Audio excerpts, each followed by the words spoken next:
हरे कृष्णा, राधे राधे। आज की कथा में आप सभी भक्तों का हार्दिक स्वागत है। भगवान श्री कृष्ण और श्रीमती राधा रानी की कृपा सदैव आप और आपके समस्त परिवार पर बनी रहे। इससे पहले के सभी अध्याय सुनने के लिए आप सभी भक्तों का बहुत बहुत आभार और उम्मीद करती हूँ कि सावन के महीने में शिव महापुराण की कथा और सावन मास महात्म्य भी आप लोग जरूर सुनेंगे। और अब भगवान श्री हरि विष्णु का ध्यान करके आज की पावन कथा का प्रारंभ करते हैं। श्री पराशर जी कहते हैं कि अक्रूर जी भी तुरंत ही मथुरापुरी से निकलकर श्री कृष्ण दर्शन की लालसा से एक शीघ्रगामी रथ द्वारा नंद जी के गोकुल को चले। अक्रूर जी सोचने लगे कि आज तो मुझ जैसा बड़भागी और कोई है ही नहीं, क्योंकि अपने अंश से अवतीर्ण चक्रधारी श्री विष्णु भगवान का सुख मैं अपने नेत्रों से देखूंगा। आज तो मेरा जन्म ही सफल हो गया। आज की रात्रि अवश्य ही सुंदर प्रभात वाली थी, जिससे कि मैं आज खिले हुए कमल के समान नेत्र वाले श्री विष्णु भगवान के मुख का दर्शन करूंगा। प्रभु का जो संकल्प में मुखारविंद स्मरण मात्र से पुरुषों के पापों को दूर कर देता है, आज मैं विष्णु भगवान के उसी कमल नयन मुख को देखूंगा, जिससे कि संपूर्ण वेद और वेदांगों की उत्पत्ति हुई है। आज मैं संपूर्ण तेजस्वियों के परम आश्रय उसी भगवत मुखारविंद का दर्शन करूंगा। समस्त पुरुषों के द्वारा यज्ञों में जिन अखिल विश्व के आधारभूत पुरुषोत्तम का यज्ञ पुरुष रूप से यजन अर्थात पूजन किया जाता है, आज मैं उन्हीं जगतपति का दर्शन करूंगा, जिनको 100 यज्ञों से यजन करके इंद्र ने देवराज की पदवी प्राप्त की है। आज मैं उन्हीं अनादि और अनंत केशव का दर्शन करूंगा, जिनके स्वरूप को ब्रह्मा, इंद्र, रुद्र, अश्विनी कुमार, वसुगण, आदित्य और मरुदगण आदि कोई भी नहीं जानते। आज वे ही हरि मेरे नेत्रों के विषय में होंगे, जो सर्वात्मा, सर्वज्ञ, सर्वस्वरूप और सब भूतों में अवस्थित हैं तथा जो अचिंत्य, अव्यय और सर्वव्यापक हैं। अहो, आज स्वयं वे ही मेरे साथ बात करेंगे। जिन अजन्मा ने मत्स्य, कूर्म, वराह, हयग्रीव और नृसिंह आदि रूप धारण करके जगत की रक्षा की है, आज वे ही मुझसे वार्तालाप करेंगे। इस समय उन अव्यात्मा जगत प्रभु ने अपने मन में सोचा हुआ कार्य करने के लिए अपनी ही इच्छा से मनुष्य देह धारण किया है। जो अनंत अर्थात शेष जी अपने मस्तक पर रखी हुई पृथ्वी को धारण करते हैं, संसार के हित के लिए वे ही अवतीर्ण हुए हैं और आज मुझे अक्रूर कहकर बोलेंगे। जिनकी इस पिता, पुत्र, सुहृद, भ्राता, माता और बंधु रूपिणी माया को पार करने में संसार सर्वथा असमर्थ है, उन मायापति भगवान को बारंबार नमस्कार है। जिनमें हृदय को लगा देने से पुरुष इस योग माया रूप विस्तृत अविद्या को पार कर जाता है, उन विद्या स्वरूप श्रीहरि को नमस्कार है। जिन्हें याज्ञिक लोग यज्ञ पुरुष, सात्वत अर्थात यादव अथवा भगवत भक्तगण, वासुदेव और वेदांत वेत्ता विष्णु कहते हैं, उन्हें बारंबार नमस्कार है। जिस सत्य से यह सत्सद रूप जगत उस जगदाधार विधाता में ही स्थित है, उस सत्य बल से ही वे मुझ पर प्रसन्न हो। जिनके स्मरण मात्र से पुरुष सर्वथा कल्याण पात्र हो जाता है, मैं सर्वदा उन अजन्मा हरि की शरण में प्राप्त होता हूँ। श्री पराशर जी कहते हैं कि हे मैत्रेय, भक्ति विनम्र चित्त अक्रूर जी इस प्रकार श्री विष्णु भगवान का चिंतन करते हुए कुछ सूर्य रहते ही गोकुल में पहुंच गए और वहां पहुंचने पर पहले उन्होंने खिले हुए नील कमल की सी कांति वाले श्री कृष्णचंद्र को गौओं के दोहन स्थान में बछड़ों के बीच विराजमान देखा, जिनके नेत्र खिले हुए कमल के समान थे। वक्षस्थल में श्रीवत्स चिन्ह सुशोभित था, भुजाएं लंबी लंबी थीं, वक्षस्थल विशाल था और ऊंचा था तथा नासिका उन्नत थी, जो सविलास हास्ययुक्त मनोहर मुखारविंद से सुशोभित थे तथा उन्नत और रक्त नख युक्त चरणों से पृथ्वी पर विराजमान थे, जो 2 पीतांबर धारण किए थे, वन्य पुष्पों से सुशोभित थे तथा जिनका श्वेत कमल के आभूषणों से युक्त श्याम शरीर सचंद्र नीलांचल के समान सुशोभित था। हे द्विज, श्री ब्रजचंद्र के पीछे उन्होंने हंस, कुंद और चंद्रमा के समान गौरवर्ण नीलांबरधारी यदुनंदन श्री बलभद्र जी को भी देखा, जिनकी भुजाएं विशाल थीं, कंधे उन्नत थे, मुखारविंद खिलता हुआ था तथा जो मेघमाला से घिरे हुए दूसरे कैलाश पर्वत के समान जान पड़ते थे। हे मुने, उन दोनों बालकों को देखकर महामती अक्रूर जी का मुख कमल प्रफुल्लित हो गया तथा उनके सर्वांग में पुलकावली छा गई और वे मन ही मन कहने लगे कि इन 2 रूपों में जो ये भगवान वासुदेव का अंश स्थित है, वही परम धाम है और वही परम पद है। इन जगत विधाता के दर्शन पाकर आज मेरे नेत्र युगल तो सफल हो गए, किंतु क्या अब भगवत कृपा से इनका अंग संग पाकर मेरा शरीर भी कृतकृत्य हो सकेगा।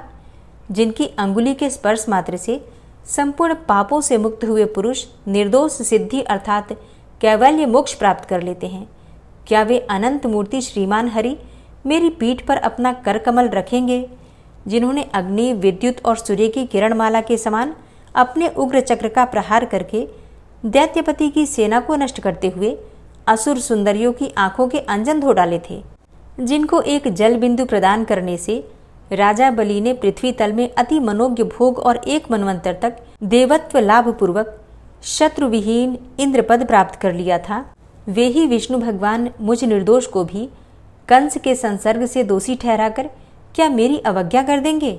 मेरे ऐसे साधु जन बहिष्कृत पुरुष के जन्म को धिक्कार है, अथवा संसार में ऐसी कौन वस्तु है जो उन ज्ञान स्वरूप शुद्ध सत्व राशि, दोषहीन, नित्य प्रकाश और समस्त भूतों के हृदय स्थित प्रभु को विदित न हो। अतः मैं उन ईश्वरों के भी ईश्वर, आदि, मध्य और अंतरहित पुरुषोत्तम भगवान विष्णु के अंशावतार श्री कृष्णचंद्र के पास भक्ति विनम्र चित्त से जाता हूँ। मुझे पूर्ण आशा है कि वे मेरी कभी अवज्ञा नहीं करेंगे। श्री पराशर जी कहते हैं कि हे मैत्रेय, यदुवंशी अक्रूर जी ने इस प्रकार चिंतन करते हुए श्री गोविंद के पास पहुंचकर उनके चरणों में सिर झुकाते हुए कहा, मैं अक्रूर हूँ, और ऐसा कहकर प्रणाम किया। फिर भगवान ने भी अपने ध्वजा, वज्र और पद्म अंकित कर कमलों से उन्हें स्पर्श करके और प्रीतिपूर्वक अपनी ओर खींचकर गाढ़ आलिंगन किया। तदनंतर अक्रूर जी के यथायोग्य प्रणाम आदि कर चुकने पर श्री बलराम जी और कृष्णचंद्र अति आनंदित होकर उन्हें साथ लेकर अपने घर आए। फिर उनके द्वारा सत्कृत होकर यथा योग्य भोजन आदि कर चुकने पर अक्रूर ने उनसे ये संपूर्ण वृतांत कहना आरंभ किया, जैसे कि दुरात्मा दानव कंस ने आनक दुंदुभि वसुदेव और देवी देवकी को डांटा था, तथा जिस प्रकार वह दुरात्मा अपने पिता उग्रसेन से दुर्व्यवहार कर रहा है और जिसलिए उसने उन्हें अर्थात अक्रूर जी को वृंदावन भेजा है। भगवान देवकी नंदन ने यह संपूर्ण वृतांत विस्तार पूर्वक सुनकर कहा कि हे दानपते, ये सब बातें मुझे मालूम हो गई हैं। हे महाभाग, इस विषय में मुझे जो उपयुक्त जान पड़ेगा वही करूँगा। अब तुम कंस को मेरे द्वारा मरा हुआ ही समझो, इसमें किसी और तरह का विचार ही ना करो। भैया बलराम और मैं दोनों ही कल तुम्हारे साथ मथुरा चलेंगे। हमारे साथ ही दूसरे बड़े बूढ़े गोप भी बहुत सा उपहार लेकर जाएंगे। हे वीर, आप ये रात्रि सुखपूर्वक बिताइए, किसी प्रकार की चिंता मत कीजिए। 3 रात्रि के भीतर मैं कंस को उसके अनुचरों सहित अवश्य मार डालूंगा। श्री पराशर जी कहते हैं कि तदनंतर अक्रूर जी, श्री कृष्णचंद्र और बलराम जी संपूर्ण गोपियों को कंस की आज्ञा सुनाकर नंद गोप के घर सो गए। फिर दूसरे दिन निर्मल प्रभात काल होते ही महातेजस्वी राम और कृष्ण को अक्रूर के साथ मथुरा चलने की तैयारी करते देखकर जिनकी भुजाओं के कंकड़ ढीले हो गए हैं, वे गोपियां नेत्रों में आंसू भरकर तथा दुखात्त होकर दीर्घ निश्वास छोड़ती हुई परस्पर कहने लगी कि अब मथुरापुरी जाकर श्री कृष्णचंद्र फिर गोकुल में क्यों आने लगे, क्योंकि वहाँ तो ये अपने कानों से नगर नारियों के मधुर आलाप रूप मधु का ही पान करेंगे। नगर की विदग्ध वनिताओं के विलासयुक्त वचनों के रसपान में आसक्त होकर फिर इनका चित्त गंवारी गोपियों की ओर क्यों जाने लगा। आज निर्दयी दुरात्मा विधाता ने समस्त ब्रज के सारभूत सर्वस्वरूप श्रीहरि को हरकर हम गोप नारियों पर घोर आघात किया है। नगर की नारियों में भावपूर्ण मुस्कानमयी बोली, विलास ललित गति और कटाक्षपूर्ण चितवन की स्वभाव से ही अधिकता होती है। उनके विलास बंधनों में बंधकर यह ग्राम्य हरि फिर किस युक्ति से तुम्हारे अर्थात हमारे पास आएगा। देखो देखो, क्रूर एवं निर्दयी अक्रूर के बहकावे में आकर ये कृष्णचंद्र रथ पर चढ़े हुए मथुरा जा रहे हैं, और यह नृशंस अक्रूर क्या अनुरागी जनों के हृदय का भाव तनिक भी नहीं जानता, जो इस प्रकार हमारे नैनानंदवर्द नंद नंदन को अन्यत्र लिए जाता है। और देखो, ये अत्यंत निठुर गोविंद राम के साथ रथ पर चढ़कर जा रहे हैं। अरे, इन्हें रोकने की शीघ्रता करो। इस पर गुरुजनों के सामने ऐसा करने में असमर्थता प्रकट करने वाली किसी गोपी का लक्ष्य करके उसने फिर कहा, अरे तू क्या कर रही है कि अपने गुरुजनों के सामने हम ऐसा नहीं कह सकती।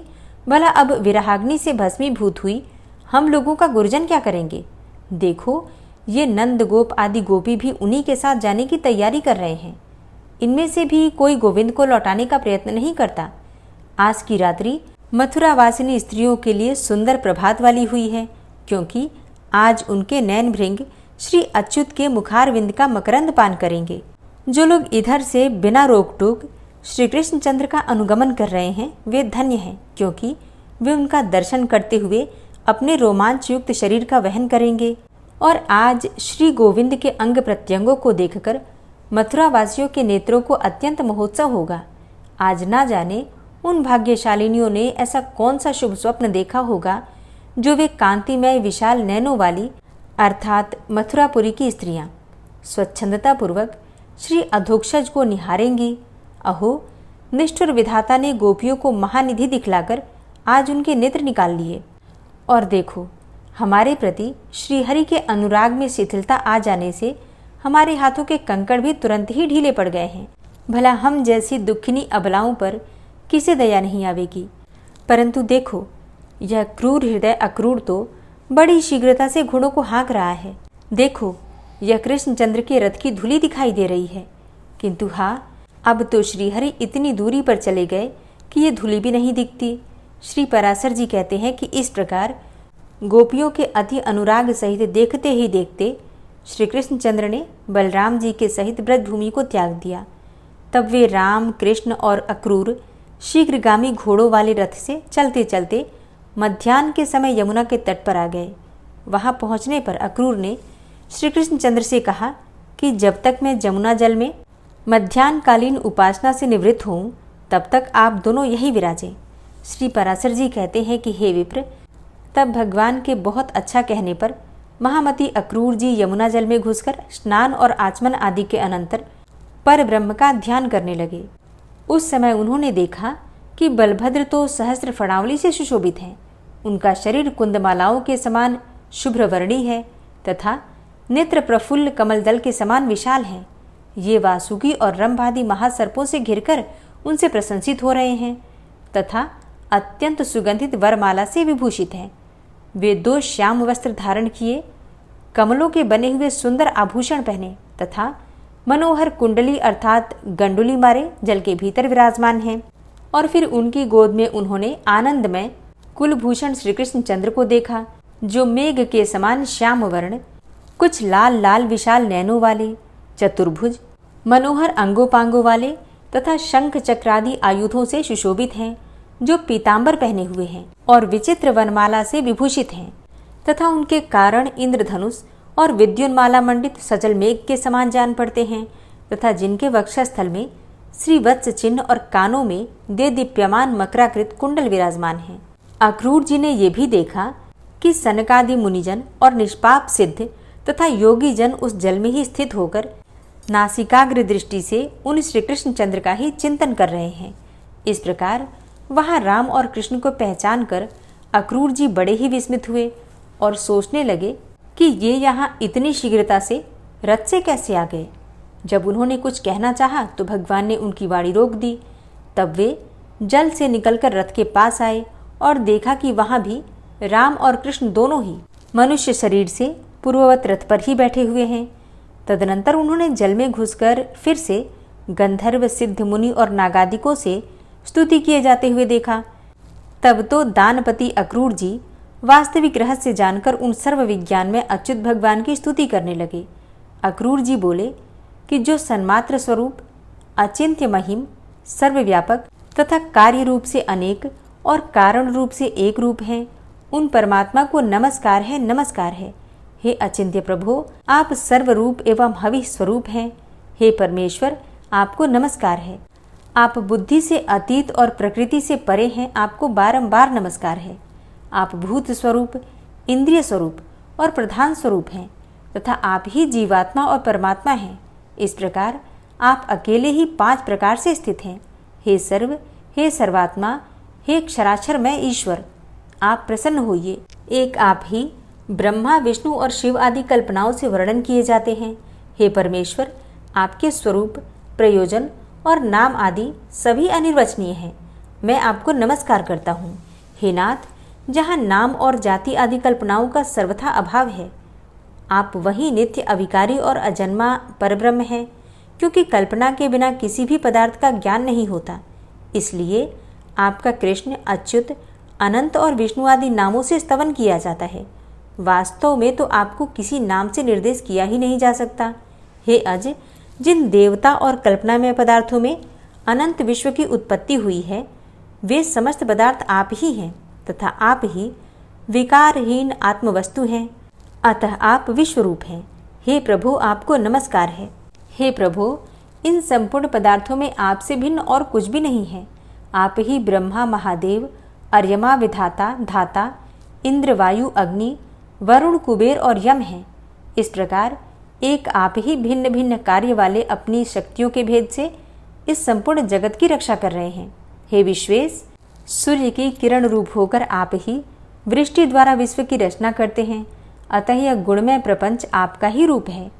सतपद अर्थात ओम तत्सत इस रूप से जिसका वाचक है, वह ओम अक्षर आपका परम स्वरूप है। आपके इस ज्ञानात्मा सदस्वरूप को नमस्कार है। हे प्रभु, वासुदेव, संकर्षण, प्रद्युम्न और अनिरुद्ध स्वरूप आपको बारंबार नमस्कार है। श्री पराशर जी कहते हैं कि यदुकुल उत्पन्न अक्रूर जी ने श्री विष्णु भगवान का जल के भीतर इस प्रकार स्तवन कर उन सर्वेश्वर का मनः कल्पित धूप, दीप और पुष्पादि से पूजन किया। उन्होंने अपने मन को अन्य विषयों से हटाकर उन्हीं में लगा दिया और चिरकाल तक उन ब्रह्मभूत में ही समाहित भाव से स्थित रहकर फिर समाधि से विरत हो गए। तदनंतर महामती अक्रूर जी अपने को कृतकृत्य सा मानते हुए यमुना जल से निकलकर फिर रथ के पास चले आए और वहां आकर उन्होंने आश्चर्ययुक्त नेत्रों से राम और कृष्ण को पूर्ववत रथ में ही बैठा देखा। उस समय श्री कृष्णचंद्र ने अक्रूर जी से कहा। श्री कृष्ण जी बोले, हे अक्रूर, आपने अवश्य ही यमुना जल में कोई आश्चर्यजनक बात देखी है, क्योंकि आपके नेत्र आश्चर्यचकित दिख पड़ते हैं। अक्रूर जी कहते हैं कि हे अच्युत, मैंने यमुना जल में जो आश्चर्य देखा है उसे मैं इस समय भी अपने सामने मूर्तिमान देख रहा हूँ। हे कृष्ण, यह महान आश्चर्यमय जगत जिस महात्मा का स्वरूप है, उन्हीं परम आश्चर्य स्वरूप आपके साथ मेरा समागम हुआ है। हे मधुसूदन, अब उस आश्चर्य के विषय में और अधिक कहने का लाभ ही क्या है। चलो, हमें शीघ्र ही मथुरा पहुंचना है। मुझे कंस से बहुत भय लगता है। दूसरे के दिए हुए अन्न से जीने वाले पुरुषों के जीवन को धिक्कार है। ऐसा कहकर अक्रूर जी ने वायु के समान वेग वाले घोड़ों को हाँका और सायंकाल के समय मथुरापुरी में पहुंच गए। मथुरापुरी को देखकर अक्रूर जी ने राम और कृष्ण से कहा, हे वीरवरों, अब मैं अकेला ही रथ से जाऊंगा, आप दोनों पैदल चले जावें और मथुरा में पहुंचकर आप वासुदेव जी के घर न जाएं, क्योंकि आपके कारण ही उन वृद्ध वसुदेव जी का कंस सर्वदा निरादर करता रहता है। श्री पराशर जी कहते हैं कि ऐसा कहकर अक्रूर जी मथुरापुरी में चले गए और उनके पीछे राम और कृष्ण भी नगर में प्रवेश करके राजमार्ग पर आए। वहां के नर नारियों से आनंद पूर्वक देखे जाते हुए वे दोनों वीर मतवाले तरुण हाथियों के समान लीलापूर्वक जा रहे थे। मार्ग में उन्होंने एक वस्त्र रंगने वाले रजक को घूमते देखकर उससे रंग बिरंगे वस्त्र मांगे। यह रजक कंस का था और राजा के मुंह लगा होने से बड़ा घमंडी हो गया था। अतः राम और कृष्ण के वस्त्र मांगने पर उसने विस्मित होकर उनसे बड़े जोर के साथ अनेकों दुर्वाक्य कहे। तब श्री कृष्णचंद्र ने क्रुद्ध होकर अपने करतल के प्रहार से उस दुष्ट रजक का भार पृथ्वी पर गिरा दिया। इस प्रकार उसे मारकर राम और कृष्ण ने उसके वस्त्र छीन लिए तथा क्रमशः नील और पीत वस्त्र धारण करके वे प्रसन्न चित्त से माली के घर गए। हे मैत्रेय, उन्हें देखते ही उस माली के नेत्र आनंद से खिल गए और वह आश्चर्यचकित होकर सोचने लगा कि ये किसके पुत्र हैं और कहाँ से आए हैं। पीले और नीले वस्त्र धारण किए उन अति मनोहर बालकों को देखकर उसने समझा कि मानो ये दो देवगण ही पृथ्वी तल पर पधारे हैं। जब उन विकसित मुख कमल बालकों ने उससे पुष्प मांगे तो उसने अपने दोनों हाथ पृथ्वी पर टेककर सिर से भूमि को स्पर्श किया। फिर उस माली ने उन दोनों से कहा, हे नाथ, आप बड़े ही कृपालु हैं जो मेरे घर पधारे हैं। मैं तो धन्य हूँ क्योंकि आज मैं आपका पूजन कर सकूँगा। तदनंतर उसने कहा कि देखिए, ये बहुत सुंदर हैं और ये तो बहुत सुंदर हैं। इस प्रकार प्रसन्न मुख से लुभा लुभा कर उन्हें इच्छानुसार पुष्प दिए। उसने उन दोनों पुरुष श्रेष्ठों को पुनः पुनः प्रणाम करके अति निर्मल और सुगंधित मनोहर पुष्प दिए। तब श्री कृष्णचंद्र ने भी प्रसन्न होकर उस माली को ये वर दिया कि हे भद्र, मेरे आश्रित रहने वाली लक्ष्मी तुझे कभी नहीं छोड़ेगी। सौम्य, तेरे बल और धन का ह्रास कभी न होगा, और जब तक दिन अर्थात सूर्य की सत्ता रहेगी तब तक तेरी संतान का उच्छेद न होगा, और तू भी यावत जीवन नाना प्रकार के भोग भोगता हुआ अंत में मेरी कृपा से मेरा स्मरण करने के कारण दिव्य लोक को प्राप्त होगा। हे भद्र, तेरा मन सर्वदा धर्मपरायण रहेगा तथा तेरे वंश में जन्म लेने वालों की आयु दीर्घ होगी। हे महाभाग, जब तक सूर्य रहेगा तब तक तेरे वंश में उत्पन्न हुआ कोई भी व्यक्ति उपसर्ग अर्थात आकस्मिक रोग आदि दोषों को प्राप्त नहीं होगा। श्री पराशर जी कहते हैं कि ऐसा कहकर श्री कृष्णचंद्र बलभद्र जी के सहित मालाकार से पूजित होकर उसके घर से चल दिए। श्री पराशर जी कहते हैं कि तदनंतर श्री कृष्णचंद्र ने राजमार्ग में एक नवयौवना कुब्जा स्त्री को अनुलेपन का पात्र लिए आती देखा। तब श्री कृष्ण ने उससे विलासपूर्वक कहा कि आई कमललोचने, तू सच सच बता, ये अनुलोपन किसके लिए लेकर जा रही है। भगवान कृष्ण के कामुक पुरुष की भांति इस प्रकार पूछने पर अनुरागिणी कुब्जा ने उनके दर्शन से हठात आकृष्ट चित्त होकर अति ललित भाव से इस प्रकार कहा, हे कांत, क्या आप मुझे नहीं जानते? मैं अनेक वक्रा नाम से विख्यात हूँ। राजा कंस ने मुझे अनुलेपन कार्य में नियुक्त किया है। राजा कंस को मेरे अतिरिक्त और किसी का पीसा हुआ उपटन पसंद ही नहीं है, अतः मैं उनकी अत्यंत कृपा पात्री हूँ। श्री कृष्ण जी बोले कि हे सुमुस्त्री, ये सुंदर सुगंधमय अनुलेपन तो राजा के ही योग्य है। हमारे शरीर के योग्य भी कोई अनुलेपन हो तो दो। श्री पराशर जी कहते हैं कि ये सुनकर कुब्जा ने कहा, लीजिए, और फिर उन दोनों को आदरपूर्वक उनके शरीर योग्य चंदन आदि दिए। उस समय वे दोनों पुरुष श्रेष्ठ कपोल आदि अंगों में पत्र रचना विधि से यथावत अनुलिप्त होकर इंद्रधनुष युक्त श्याम और श्वेत मेघ के समान सुशोभित हुए। तत्पश्चात उल्लापन अर्थात सीधा करने की विधि जानने वाले भगवान कृष्णचंद्र ने उसकी ठोड़ी में अपनी आगे की 2 उंगलियां लगाकर उसे उचकाकार हिलाया तथा उसके पैर अपने पैरों से दबा लिए। इस प्रकार श्री केशव ने उसे ऋजुकाय अर्थात सीधे शरीर वाली कर दी। तब सीधी हो जाने पर वो संपूर्ण स्त्रियों में सुंदरी हो गई। तब वह श्री गोविंद का पल्ला पकड़कर अंतगर्भित प्रेम भार से अलसाई हुई विलास ललित वाणी में बोली कि आप मेरे घर चलिए। उसके ऐसा कहने पर श्री कृष्णचंद्र ने उस कुब्जा से, जो पहले अनेकों अंगों से टेढ़ी थी परंतु अब सुंदरी हो गई थी, बलराम जी के मुख की ओर देखकर हंसते हुए कहा, हाँ, तुम्हारे घर भी आऊँगा। ऐसा कहकर श्री हरि ने उसे मुस्कुराते हुए विदा किया और बलभद्र के मुख की ओर देखते हुए जोर जोर से हंसने लगे। तदनंतर पत्र रचना आदि विधि से अनुलिप्त तथा चित्र विचित्र मालाओं से सुशोभित राम और कृष्ण क्रमशः नीलांबर और पीतांबर धारण किए हुए यज्ञशाला तक आए। वहां पहुंचकर उन्होंने यज्ञ रक्षकों से उस यज्ञ के उद्देश्य स्वरूप धनुष के विषय में पूछा और उनके बतलाने पर श्री कृष्णचंद्र उसे सहसा उठाकर उस पर प्रत्यंचा अर्थात डोरी चढ़ाने लगे। उस पर बलपूर्वक प्रत्यंचा चढ़ाते समय वो धनुष टूट गया और उस समय उसने ऐसा घोर शब्द किया कि उससे संपूर्ण मथुरापुरी गूंज उठी। तब धनुष टूट जाने पर उसके रक्षकों ने उन पर आक्रमण किया और उस रक्षक सेना का संहार करके वे दोनों बालक धनुषशाला से बाहर आए। तदनंतर अक्रूर के आने का समाचार पाकर तथा उस महान धनुष को भंग हुआ सुनकर कंस ने चाणूर और मुष्टिक से कहा। कंस बोला कि यहाँ दोनों गोप बालक आ गए हैं, वे मेरा प्राण हरण करने वाले हैं, अतः तुम दोनों मल्ल युद्ध से उन्हें मेरे सामने ही मार डालो। यदि तुम लोग मल्ल युद्ध में उन दोनों का विनाश करके मुझे संतुष्ट कर दोगे तो मैं तुम्हारी समस्त इच्छाएं पूर्ण कर दूंगा। मेरे इस कथन को तुम मिथ्या ना समझना। तुम न्याय से अथवा अन्याय से मेरे इन महाबलवान अपकारियों को अवश्य मार डालो। उनके मारे जाने पर यह सारा राज्य हमारा और तुम दोनों का सामान्य होगा। फिर मल्लों को इस प्रकार आज्ञा देकर कंस ने अपने महावत को बुलाया और उसे आज्ञा दी कि तू कुवलियापीड़ हाथी को मल्लों की रंगभूमि के द्वार पर खड़ा रख, और जब वे गोप कुमार युद्ध के लिए यहाँ आवे तो उन्हें इससे नष्ट करा दे। इस प्रकार उसे आज्ञा देकर और समस्त सिंहासनों को यथावत रखे देखकर जिसकी मृत्यु पास आ गई है, वह कंस सूर्योदय की प्रतीक्षा करने लगा। प्रातःकाल होने पर समस्त मंचों पर नागरिक लोग और राजमंचों पर अपने अनुचरों के सहित राजा लोग बैठे। तदनंतर रंगभूमि के मध्य भाग के समीप कंस ने युद्ध परीक्षकों को बिठाया और फिर स्वयं आप भी एक ऊंचे सिंहासन पर जाकर बैठ गया।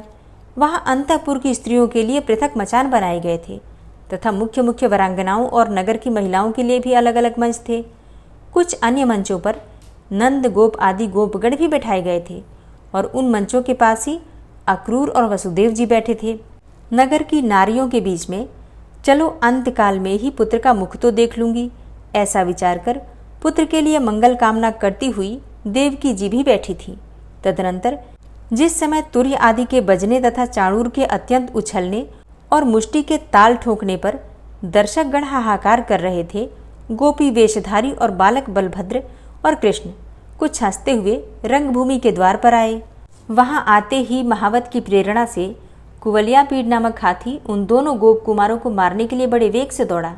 हे द्विजश्रेष्ठ, उस समय रंगभूमि में महान हाहाकार मच गया तथा बलदेव जी ने अपने अनुज कृष्ण की ओर देखकर कहा कि हे महाभाग, इस हाथी को शत्रु ने ही प्रेरित किया है, अतः इसे मार डालना चाहिए। हे द्विज, ज्येष्ठ भ्राता बलराम जी के ऐसा कहने पर शत्रुसूदन श्री श्याम सुंदर ने बड़े जोर से सिंहनाद किया। फिर केशी का वध करने वाले भगवान कृष्ण ने बल में ऐरावत के समान उस महाबली हाथी की सूंड अपने हाथ से पकड़कर उसे घुमा दिया।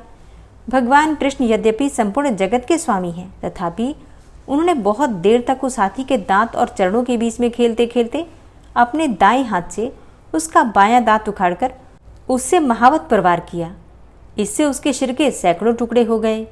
उसी समय बलभद्र जी ने भी क्रोधपूर्वक उसका दायां दांत उखाड़कर उससे आसपास खड़े हुए महावतों को मार डाला। तदनंतर महाबली रोहिणी नंदन ने रोषपूर्वक अति वेग से उछलकर उस हाथी के मस्तक पर अपनी बाई लात मारी। इस प्रकार वो हाथी बलभद्र जी द्वारा लीलापूर्वक मारा जाकर इंद्रवज्र से आहत पर्वत के समान गिर पड़ा। तब महावत से प्रेरित कुवलियापीड़ को मारकर उसके मद और रक्त से लथपथ राम और कृष्ण उसके दांतों को लिए हुए गर्वमयी लीलामयी चितवन से निहारते उस महान रंगभूमि में इस प्रकार आए जैसे कि मृग समूह के बीच में सिंह चला जाता है। उस समय महान रंगभूमि में बड़ा कोलाहल होने लगा और सब लोगों में ये कृष्ण है, ये बलभद्र है, ऐसा विस्मय छा गया। वे कहने लगे कि जिसने बालघातनी घोर राक्षसी पूतना को मारा था, संकट को उलट दिया था और यमलार्जुन को उखाड़ डाला था, वो यही है। जिस बालक ने कालिया नाग के ऊपर चढ़कर उसका मान मर्दन किया था और 7 रात्रि तक महापर्वत गोवर्धन को अपने हाथ पर धारण किया था, वह यही है। जिस महात्मा ने अरिष्टासुर, धेनुकासुर और केशी आदि दुष्टों को लीला से ही मार डाला था, देखो यह वही अच्युत है। ये इनके आगे इनके बड़े भाई महाबाहु बलभद्र जी हैं, जो बड़े लीलापूर्वक चल रहे हैं। वे स्त्रियों के मन को और नैनों को बड़ा ही आनंद देने वाले हैं। पुराणार्थ वेदता विद्वान लोग कहते हैं कि ये गोपाल जी डूबे हुए यदुवंश का उद्धार करेंगे।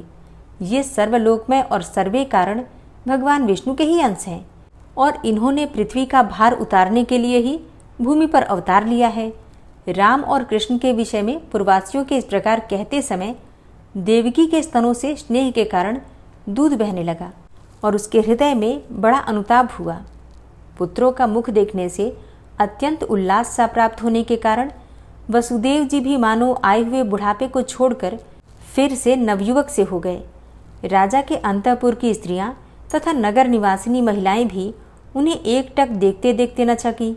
वे परस्पर कहने लगी कि अरि सखी, अरुण नयन से युक्त श्री कृष्णचंद्र का अति सुंदर मुख तो देखो, जो कुवलियापीड़ के साथ युद्ध करने के परिश्रम से श्वेत बिंदु पूर्ण होकर हिमकण सिंचित शरतकालीन प्रफुल्ल कमल को लज्जित कर रहा है।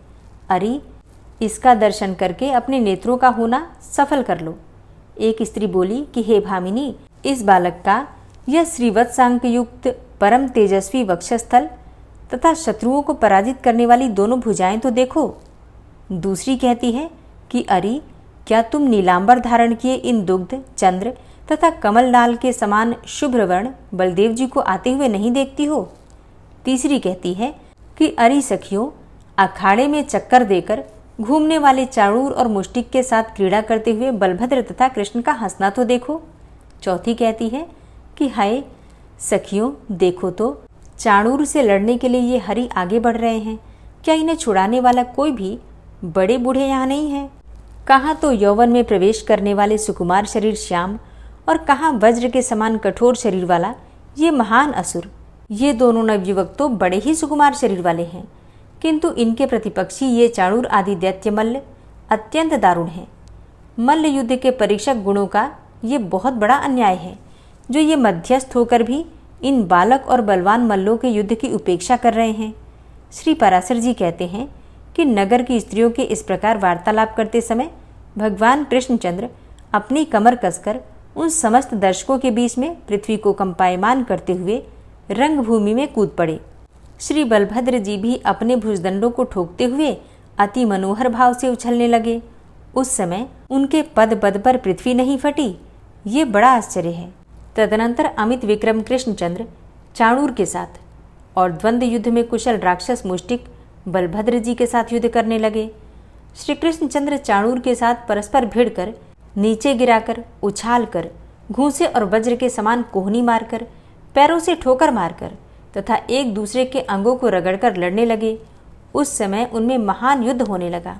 इस प्रकार उस समाजोत्सव के समीप केवल बल और प्राण शक्ति से ही संपन्न होने वाला अति भयंकर और दारुण शस्त्रहीन युद्ध हुआ। चाणूर जैसे जैसे भगवान से भिड़ता गया, वैसे ही वैसे उसकी प्राण शक्ति थोड़ी थोड़ी करके अत्यंत क्षीण होती गई। जगन्मय भगवान कृष्ण भी श्रम और कोप के कारण अपने पुष्पमय शिरोभूषणों में लगे हुए केशर को हिलाने वाले उस चाणूर से लीलापूर्वक लड़ने लगे।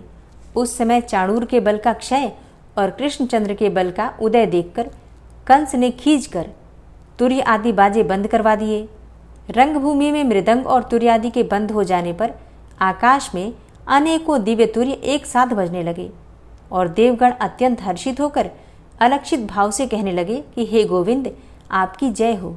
हे केशव, आप शीघ्र ही इस चाणूर दानव को मार डालिए।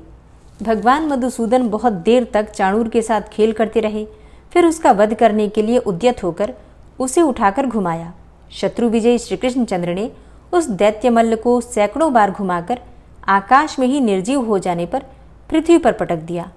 भगवान के द्वारा पृथ्वी पर गिराए जाते हुए चाणूर के शरीर के सैकड़ों टुकड़े हो गए और उस समय उसने रक्तस्राव से पृथ्वी को अत्यंत कीचड़मय कर दिया। इधर जिस प्रकार भगवान कृष्ण चाणूर से लड़ रहे थे, उसी प्रकार महाबली बलभद्र जी भी उस समय दैत्यमल्ल मुष्टिक से भिड़े हुए थे। बलराम जी ने उसके मस्तक पर घूंसों से तथा वक्षस्थल में जानू से प्रहार किया और उस गतायु दैत्य को पृथ्वी पर पटक कर रौंद डाला।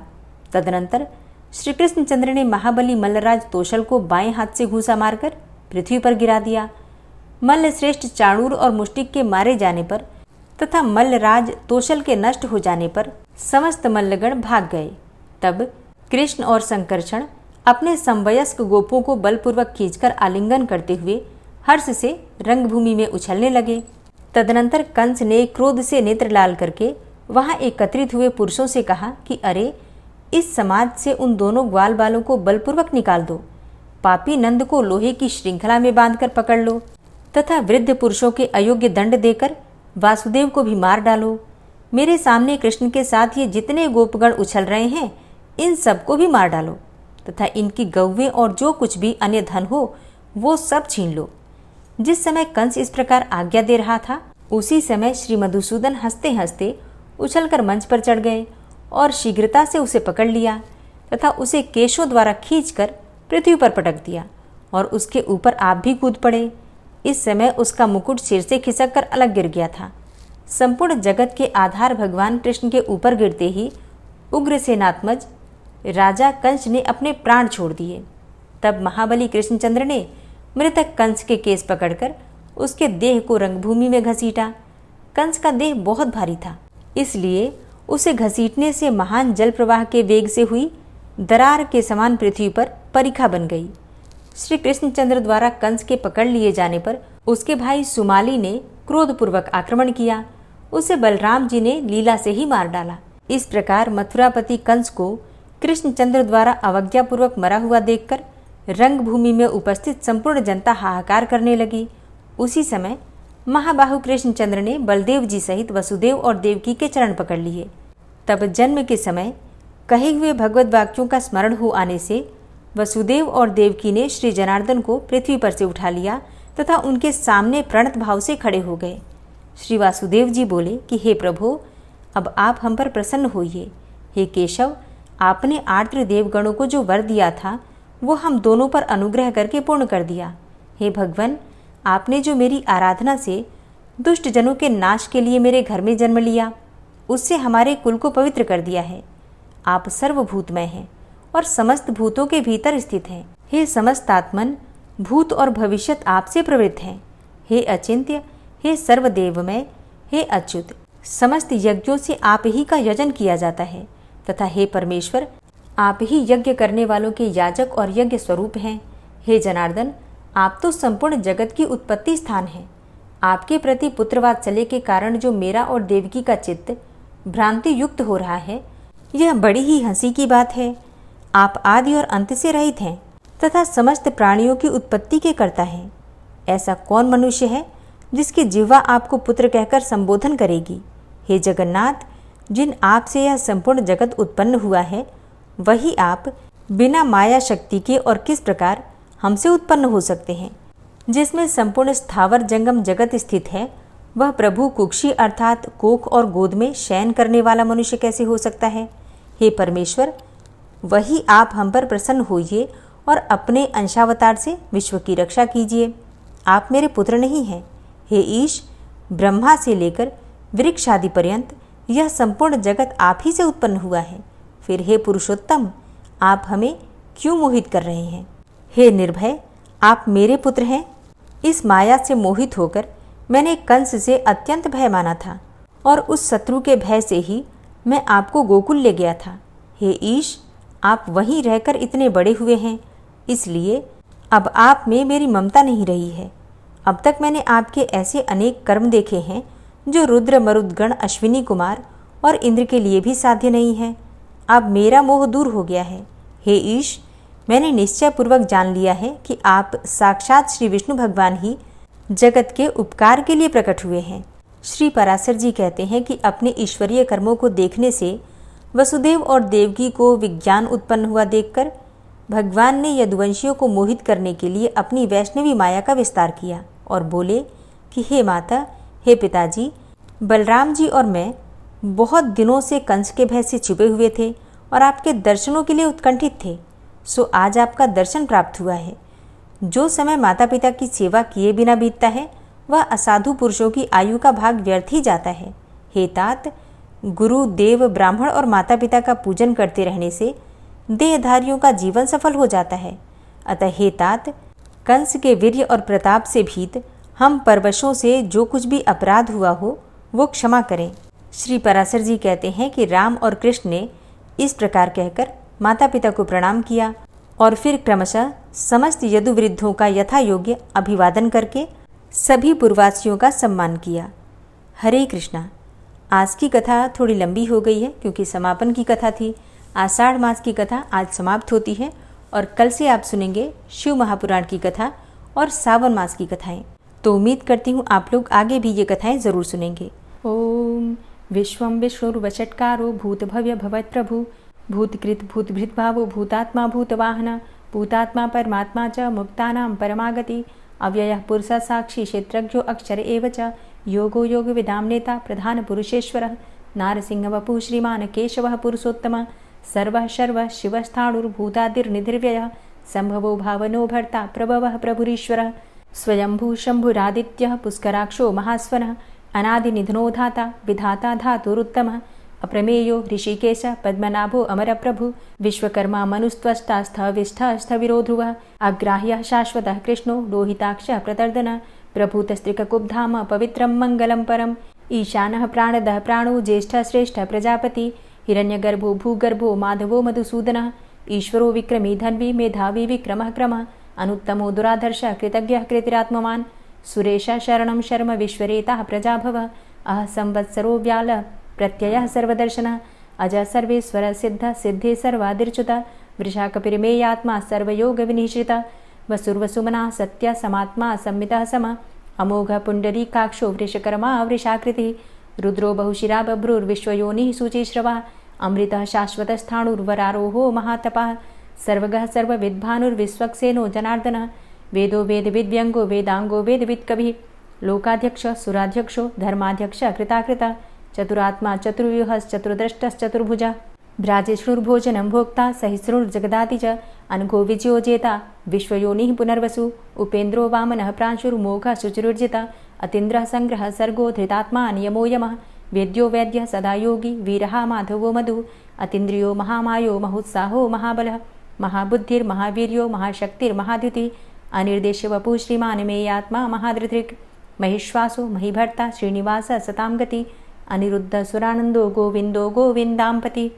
मरीचिर्दमनो हंस सुपर्णो भुजगोत्तम हिरण्यनाभ सुतपा पद्मनाभ प्रजापति अमृत्यु सर्वदिक्सिंह सन्धाता सन्धिमानस्थिर अजो दूर्मर्षणः शास्ता विश्रुतात्मा सुरारिः गुरुर्गुर्तमो धाम सत्य सत्यपराक्रम निमिषो अनिमिषो श्रग्वी वाचस्पतिरुदारधि अग्रणिर्ग्रामणी श्रीमान् न्यायो नेता समीरण सहस्रमूर्धा विश्वात्मा सहस्राक्ष सहस्रपात् आवर्तनो निवृत्तात्मा संवृतः संप्रमर्दन अहसंवर्तको वहनिर्निलोधरणीधरः सुप्रसादः प्रसन्नात्मा विश्वदृग्विशुभुग्विभु सत्कर्ता सत्कृतः साधु जहर्नुर्नारायणो नरः असंख्येयो अप्रमेयात्मा विशिष्टशिष्टकृच्छुवि सिद्धार्थ सिद्धसङ्कल्प सिद्धिदः सिद्धिसाधनः वृषाहि वृषभो विष्णुर्विष्पर्वा वृषोदरः वर्धनो वर्धमानश्च विविक्तः श्रुतिसागरः सुभुजो दूर्धरो वाग्मी महेन्द्रो वसुदो वसु नैकरूपो बृहद्रूप शिपिविष्टः प्रकाशनः ओजस्तेजो द्युतिधर प्रकाशात्मा प्रतापनः रिद्धस्पष्टाक्षरो मन्त्रश्चन्द्रांशुर्भास्करदुतिः अमृतांशुद्भवो भानु शशबिन्दुः सुरेश्वरः औषधं जगतः सेतु सत्यधर्मपराक्रमः भूतभव्य भवन्नाथ पवनः पावनो नलः कामः कामकृत्कान्तः कामः कामप्रदः प्रभु युगादिकृद्युगावर्तो नैकमायो महाशनः अदृश्यव्यक्तरूपश्च सहस्रजितनन्तजित् इष्टो अविशिष्ट शिष्टेष्ट शिखण्डी नहुसो वृष क्रोधः क्रोधकृत्कर्ता विश्वबाहुर्महीधरः अच्युतः प्रतितः प्राणः प्राणदो वासवानुजः अपां निधिर्धिष्ठानं प्रमत्तः प्रतिष्ठितः स्कन्दः स्कन्दधरो धूर्यो वरदो वायुवाहनः वासुदेवो बृहद्भानुरादिदेवः पुरन्दरः अशोकस्तारणस्तारः शूरः सौरिर्जनेश्वरः अनुकूलः शतावर्त पद्मी पद्मनिभेक्षणः पद्मनाभो अरविन्दाक्ष पद्मगर्भ शरीरभृत् महर्धिरिद्धो वृद्धात्मा महाक्षो गरुडाध्वजः अतुलः शरभो भीमो समयज्ञो हविर्हरि सर्वलक्षणलक्षण्यो लक्ष्मीवान् समितिञ्जयः वीक्षरो रोहितो मार्गो हेतुर्दामोदरः सह महीधरो महाभागो वेगवान् मिताशनः उद्भवः क्षोभणो देव श्रीगर्भ परमेश्वर करणं कारणं कर्ता विकर्ता गहनो गुहः व्यवसायो व्यवस्थान संस्थान स्थानदो ध्रुव परर्थी परमस्पस्तुष्ट पुष्ट सुभेक्षणः रामो विरामो विरजो मार्गो नेयो नयोनयः वीर शक्तिमतां श्रेष्ठो धर्मो धर्मविदुत्तमः वैकुण्ठः पुरुषः प्राणः प्राणदः प्रणवः पृथुः हिरण्यगर्भः शत्रुघ्नो व्याप्तो वायुरुधोक्षजः ऋतुः सुदर्शनः कालः परमेष्ठी परिग्रहः उग्रः संवत्सरो दक्षो विश्रामो विश्वदक्षिणः विस्तारः स्थावरस्थाणु प्रमाणं बीजमव्ययम् अर्थो अनर्थो महाकोशो महाभोगो महाधनः अनिर्विण्णः स्थविष्टोभू धर्मयुपो महामख नक्षत्रनेमिर्नक्षत्री क्षमा क्षामः समीहनः यज्ञ इज्यो महेज्यश्च क्रतुसत्रं सतां गतिः सर्वदर्शी विमुक्तात्मा सर्वज्ञो ज्ञानमुत्तमं सुव्रतः सुमुखः सुष्मा सुघोषः सुखदः सुहृतः मनोहरो जित्क्रोधो वीरबाहुर्विदारणः स्वापनः स्ववसो व्यापी नैकात्मा नैककर्मकृत् वत्सरो वत्सलो वत्सी रत्नगर्भो धनेश्वरः धर्मगुप्त धर्मकृद्धर्मी सदसक्षरमक्षरम् अविज्ञाता सहस्रांशुर्विधाता कृतलक्षणः गभस्तिनेमिः सत्त्वस्थः सिंहो भूतमहेश्वरः आदिदेवो महादेवो देवेशो देवभृद्गुरुः उत्तरो गोपतिर्गोप्ता ज्ञानगम्यः पुरातनः शरीरभूतभृद्भोक्ता कपीन्द्रो भूरि दक्षिणः सोमभो अमृतपः सोम पुरुजित पुरुषोत्तमः विनयोजयः सत्यसन्धो दाशाः सात्वताम्पतिः जीवो विनयिता साक्षी मुकुन्दो अमितविक्रमः अम्भो निद्रणन्तात्मा महोदधीशयोऽन्तकः अजोमहारः स्वाभाव्यो जितामित्रः प्रमोदनः आनन्दो नन्दनो नन्दः सत्यधर्मा त्रिविक्रमः महर्षि कपिलाचार्यः कृतज्ञो मेदिनीपतिः त्रिपदस्त्रिदशाध्यक्षो महाशृङ्गः कृतान्तकृत् महावराहो गोविन्दः सुखेणः कनकाङ्गदी गुह्यो गभीरो गहनो गुप्तश्चक्रगदाधरः वेधा स्वाङ्गो अजितः कृष्णो दृढः सङ्कर्षणोच्युतः वरुणो वारुणो वृक्षः पुष्कराक्षो महामनाः भगवान् भगानन्दी वनमाली हलायुधः आदित्यो ज्योतिरादित्यः सहिष्णुर्गतिसत्तमः सुधन्वाखण्डपरशुर्दारुणो द्रविडप्रदः दिविस्त्रिक्सरदृग्व्यासो वाचस्पतिर्योनिजः त्रिसामा सामगः साम निर्वाणं भेषजं भिषक्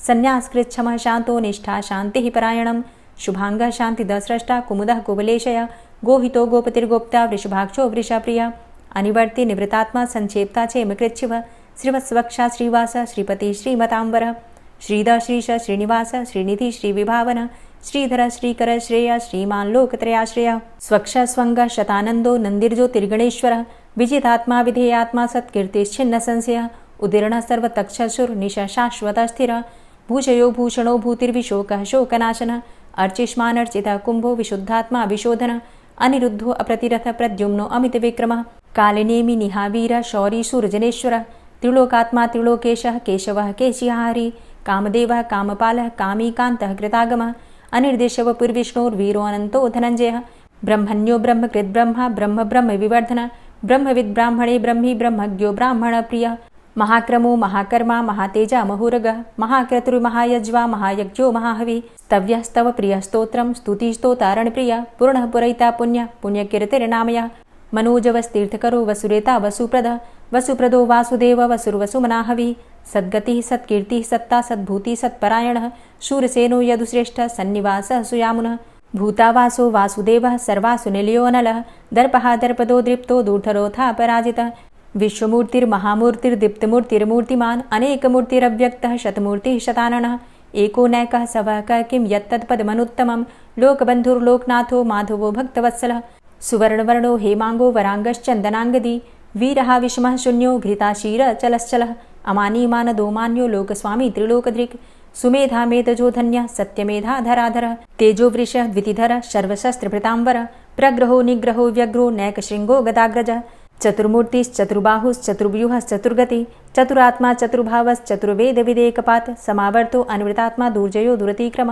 दुर्लभो दुर्गमो दुर्गो दुरावासो दुरारिहा शुभांगो लोकसारंगः शुतन्तुस्तन्तुवर्धन इन्द्रकर्मा महाकर्मा कृतकर्मा कृतागमः उद्भवः सुन्दरः सुन्दो रत्ननाभः सुलोचनः अर्को वाजसनः शृङ्गी जयन्तः सर्वविजयी सुवर्णबिन्दुरक्षोभ्य सर्वभागीश्वरेश्वरः महाह्रदो महागर्तो महाभूतो महानिधि कुमुदः कुन्दरः कुन्दः पर्जन्यः पावनो नीलः अमृताशो अमृतवपुः सर्वज्ञः सर्वतोमुखः सुलभः सुव्रतः सिद्धः शत्रुजित् शत्रुतापनः न्यग्रोधो दुम्बरो अस्वस्थश्चाणुरान्ध्रनिषूदनः सहस्रार्चिः सप्तजिह्वः सप्तैधा सप्तवाहनः अमूर्तिरणघो अचिन्त्यो भयकृद्भयनाशनः अणुर्बृहत् कृशस्थूलो गुणभृन्निर्गुणो महान् अधृतः स्वधृतः स्वास्य प्राग्वंशो वंशवर्धनः भारभृति कथितो योगी योगी स सर्वकामद आश्रम श्रमण छाम सुपर्णो वायुवाहन धनुर्धरो धनुर्वेदो दण्डोदमयितादम अपराजितः सर्वसहो नियन्ता नियमो यमः सत्त्ववान् सात्विकः सत्य सत्यधर्मपरायण अभिप्रायः प्रियार्होर्ह प्रियकृत् प्रीतिवर्धनः विहाय सगतिर्ज्योति सुरुचिर्हुद्भुग्विभु रविर्विलोचनः सूर्य सविता रविलोचनः अनन्तो हुद्भुग्भोक्ता सुखदो नैकजोग्रज अनिर्विण्ण सदामर्षि लोकाधिष्ठानमद्भुतः सनात सनातन्तमः कपिलः कपिरप्यय स्वस्तिदः स्वस्तिकृत् स्वस्ति स्वस्तिभुक् स्वस्ति दक्षिण रौद्रः कुण्डली चक्रे विक्रम्युर्जितशासन शब्दातिगः शब्दशः शिशिरः शर्वरीकर अक्रूरः पेशलो दक्षो दक्षिणः क्षमिणाम्बर विद्वतमो वितभय पुण्यश्रवणकीर्तन उत्तारणो दुष्कृतिः पुण्यो दुःस्वप्ननाशन वीरः रक्षण संतो जीवनः पर्यवस्थित अनन्तरूपो अनन्तसृर्जितमन्युर्भयापः चतुरश्रो गभीरात्मा विदिशो व्यादिशो दिश अनादिर्भूर्भुवो लक्ष्मीः सुवीरो रुचिराङ्गद जननो जन्मादिर्भीमो भीमपराक्रम आधारनीलयोधाता पुष्पहासः प्रजागर ऊर्ध्वगः सत्पथाचारः प्राणदः प्रणमपण प्रमाणं प्राणनीलयः प्राणभृत् प्राणजीवनः तत्त्वं तत्त्वविदेकात्मा जन्म मृत्यु जरातिग पूर्वः स्वस्तरुस्तार सविता प्रपितामह यज्ञो यज्ञपतिर्यज्वा यज्ञांगो यज्ञवाहन यज्ञभृद्यज्ञकृद्यज्ञ यज्ञभुग्यज्ञसाधन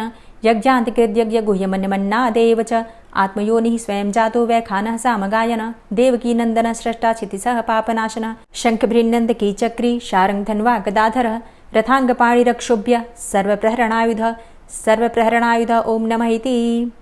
श्री राधा कृपा कटाक्ष स्तोत्र।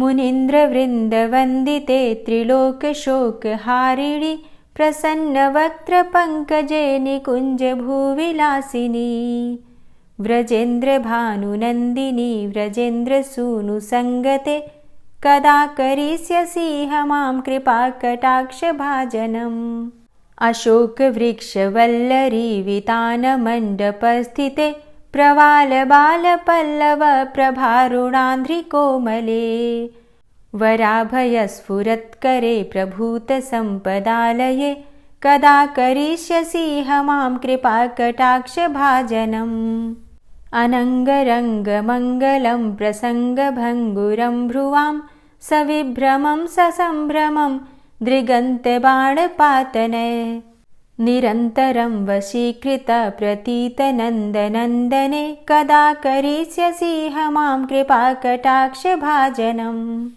तडित्सुवर्णचम्पकप्रदीप्तगौरविग्रहे मुखप्रभापरास्तकोटिसारदेन्दुमण्डले विचित्रचित्रसञ्चरच्चकोरशावलोचने कदा करिष्यसि मां कृपाकटाक्षभाजनम् मदोन्मदादियौवने प्रमोदमानमण्डिते प्रियानुरागरञ्जिते कलाविलासपण्डिते अनन्यधन्यकुञ्जराज्यकामकेलिकोविदे कदा करिष्यसि मां कृपाकटाक्षभाजनम् अशेषहावभावधीरहीरहारभूषिते प्रभूतशातकुम्भकुम्भकुम्भिकुम्भसुस्तनि प्रशस्तमन्दहास्यचूर्णपूर्णसौख्यसागरे कदा करिष्यसि मां कृपाकटाक्षभाजनम्